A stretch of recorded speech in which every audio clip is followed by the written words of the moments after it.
থেকে আমি ইঞ্জিনিয়ার আব্দুল মুকিম বলছি। আপনারা জানেন 10ই মহরম পৃথিবীর জন্মের দিন। এই জন্যই আমি চিন্তা করলাম যে মোটর সাইকেল যেহেতু নিয়ে কথা বলতেছি, এই মোটর সাইকেলের আবিষ্কার নিয়ে কথা বলা দরকার। এই জন্যই আজকে মোটর সাইকেল আবিষ্কার নিয়ে কথা বলছি।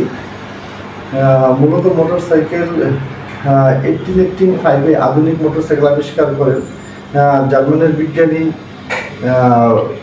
গটলিব ডেইমার এবং হলো ওয়াইল মেবেজ।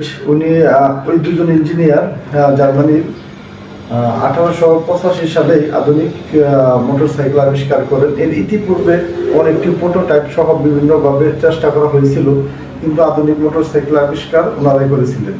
আর তখনকার সময় যে মোটর সাইকেল আবিষ্কার হয়েছিল এটার মাইলেজ ছিল 0 থেকে 12 কিলোমিটার পার আওয়ার। সুতরাং আপনারা বুঝতে পারছেন স্পিড কতটুকু ছিল। এখন বর্তমান বিশ্বে এখন মোটর সাইকেলের স্পিড হলো বাংলাদেশে 150-এর উপরে। সো পৃথিবী আপডেট হচ্ছে, আরও আপডেট হবে।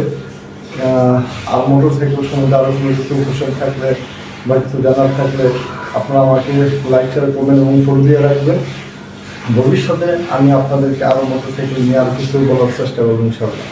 আসসালামু আলাইকুম।